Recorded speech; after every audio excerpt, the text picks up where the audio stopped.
बिनाजु आउनु न छिटो क्या।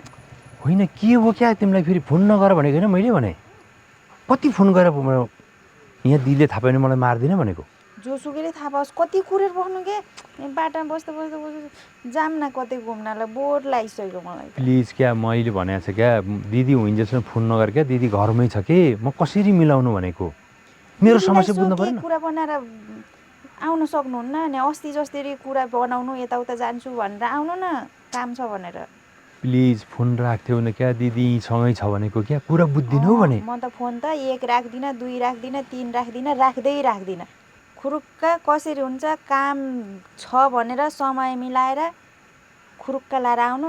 म त एकछिन पनि म बस्नै सक्दिनँ तपाईँ बिना होइन नि म त मर्दिन्छु। अस्ति नै घुमाउनु लाने भयो आउनु खुरुक्क म त एकछिन पनि कुर्न सक्दिनँ। छिटो आउनु न बिनाजु आउनु न क्या। यहाँ सुन न तिमीले कस्तो कुरा नबुझ्या क्या भने मलाई बाँच्न दिनौ भनेको अहिले दिदीले थाहा पायो भने मलाई मार्छ ठाडै खान्छ क्या दिदी कस्तिसम्म तिमीलाई थाहा छैन भनेको जोसुकै जस्तो सुकै होस् तपाईँलाई बाँच्न दिने कुरा होइन। तपाईँ बाँचेर मात्रै हुँदैन तपाईँ बाँचेर के गर्नुहुन्छ यहाँ म नै मर्न लागिसकेँ तपाईँ बिना। छिटो आउनु न के।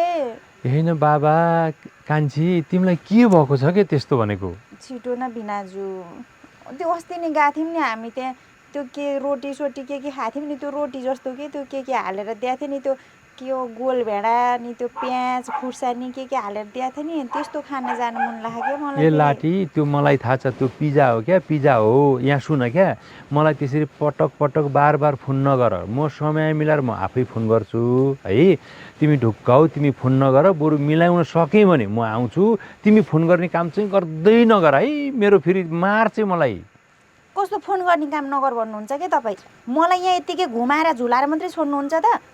बे नगर तिमी म बे गर्छु भनेर मलाई चाहिँ घुमाएर अन्त बे गर्न नदिने अनि अहिले चाहिँ भेट्न आउनु न भिनाजु भन्दा पनि अनि दिदीले मार्छ दिदीको डर हुने भयो मलाई बे गर्छु भनेर किन हाँस देखा त अनि फेरि। ए बाबा त्यो त समय मिलाउनु पर्यो समयअनुसार चल्न पर्यो ऊ यताउति गएको बेला त म छँदैछु नि क्या तिम्रो लागि किन चिन्ता गरेँ क्या तर हुँदैन दिदी यताउता कतिखेर जाने दिदी यताउता जाली र अनि तपाईँ आउनु होला भनेर म कुरेर बस्दा बस्दै मेरो यहाँ मर्न लागिसक्यो मेरो यहाँ जिन्दगी नै जाला जस्तो भइसक्यो यहाँ कस्तो छिटो आउनु न के बिनाजु मलाई त प्लिज कस्तो साली नानी तिमी अलिकति धैर्य गर यति धैर्य गर न म उसलाई कतै पसलमा पठाएर काममा पठाएर केही गरेर हुन्छ नभए बाख्रा हेर्न पठाएर भने म मिलाएर आउँछु क्या तिमीलाई जति चाहना छ बिना भेट्न मलाई पनि त्यति चाहना छ तिमीलाई भेट्न तिमीले किन कुरो नबुझ्या भने क्या म त्यो धैर्य सैर्य केही गर्न जान्दिनँ र पनि सक्दिनँ।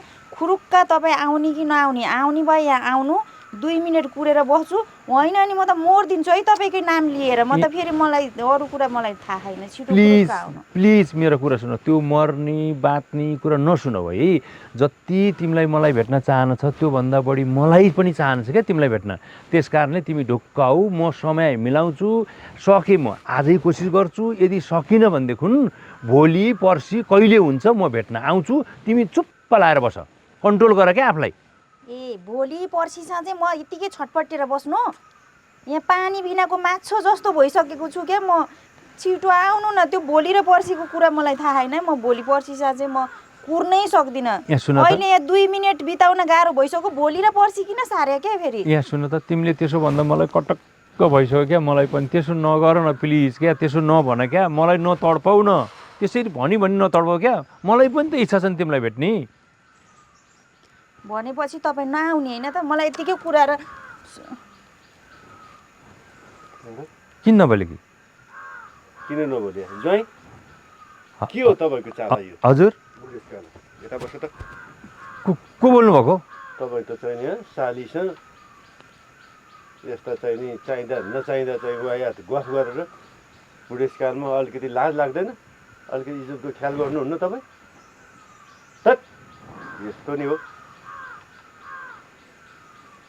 तिम्रो चाहिँ चाल के हो बुवा त्यस्तो होइन हजुरको फोन लाएन अनि मात्रै मैले सालीलाई फोन गरेँ बुवा त्यस्तो होइन बुवा त्यस्तो होइन तपाईँ त्यस्तो बुढो एजेड मान्छे कति बुद्धिमानी हुनुपर्ने तपाईँ चाहिँ त्यत्रो 10-15 वर्ष जेठो हुँदै पनि मैले ल भइहाल्यो भनेर छोरीलाई चाहिँ जेठी छोरी बिहा गरिदिए अहिले कान्छी छोरीलाई पनि तपाईँ यस्तो भड्काएर चाहिँ यस्तो गर्नु हुँदो रहेछ किन यसले अरूसँग बिहा गर्न मान्दैन कति केटाहरू हेर्न आएका थिए कतिसँग कुरा चलेको थियो उनीहरू त यहाँ तपाईँको यस्तो रहेछ सालीसँग पनि तपाईँलाई अलिकति लाज लाग्दैन? होइन होइन बुवा, होइन बुवा, होइन, मैले केही गरेकै छैन बुवा, केही गरेकै छैन बुवा।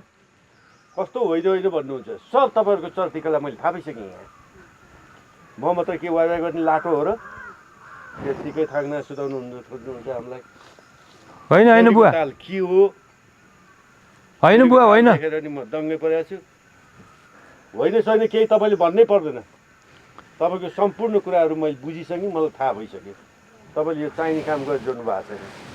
यो साली चाहिने किन बिहा गर्दिनँ, किन चाहिने जो हेर्न आए पनि मन पराउँदिनँ भने त सबै वायत कुरा गरेर भड्काउने र बिगार्ने तपाईँ आफै हुनुहुन्न रहेछ। यस्तो नि तपाईँ जस्तो मान्छेले गर्ने हो?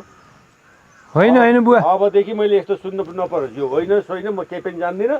अबदेखि मैले यस्तो सुन्न देख्न नपरोस्। मैले थाहा पाएँ भने म ज्वाइँ सही भन्ने छैन मन्दीको मान्छे। हस् हस् बुवा, हस्, मैले राख्थेँ, हस्। अनि छोरी तिम्रो चाहिँ के ताल हो यस्तो? दिदीभन्दा पनि 10-15 वर्ष जेठो छन् त्यो ज्वाइँ। त्यस्तो बुढो भिनाजुसँग, त्यो पनि आफ्नै दिदीको पोइ। यस्ता कुराहरू लफडा गरेर बस्न सुहाउँछ तिमीलाई? बाबुआमा सबैको इज्जत खाइदिने भयो। होइन के बुवा, यतिकै कुरा मात्रै गरेर बस्छ। कुरा मात्र गरे हो। कस्तो सहिलो छ, मैले सुनिरहेको छैन जम्मै कुरा यहाँ। यसले किन बिहा गर्न मान्दिनँ, त्यस्ता त्यस्ता चाहिँ केटाहरू आउँदाखेरि पनि भने त कथा व्यथा यहाँ अर्कोतिर यस्तो रहेछ। आफ्नै भिनाजु छ। अब आइन्द मैले यस्तो देख्न सुन्नु पर्यो भनेदेखि यो घरमा तिम्रो बास हुने छैन नि। यो मोबाइल पनि आजबाट तिमीले पाउनु छैन, यो मेरो साथमा हुन्छ। त्यसो नभन्नु न बुवा। कस्तो त्यस्तो नभन्नु? फोन चाहिँ दिनु न। मेरो अनुशासनमा बस्ने कि नबस्ने? अब फोन चाहिँ दिनु। यो घरमा बस्ने इच्छा छैन? तिमीलाई त के भिनाजु भन्दा नि अझ 20-30 वर्ष जेठो केटो बुढो चाहिँ नि लौरो टेकेर हिँड्ने जस्तो पो खोजिदिउँ के हो? त्यसमा बिहा गर्थ्यौ उसँग? तपाईँको हात मुखले बिहा गरिदिनु, तर केटा चाहिँ 80 वर्ष 85 वर्ष जत्रो भयो नि हुन्छ। जत्रो 80-85 वर्ष जत्रो भए नि हुन्छ। अझ तँलाई लाजसम्म केही छैन? हिँड घरि। फोन चाहिँ फोन सोन पाउँदैन आजबाट।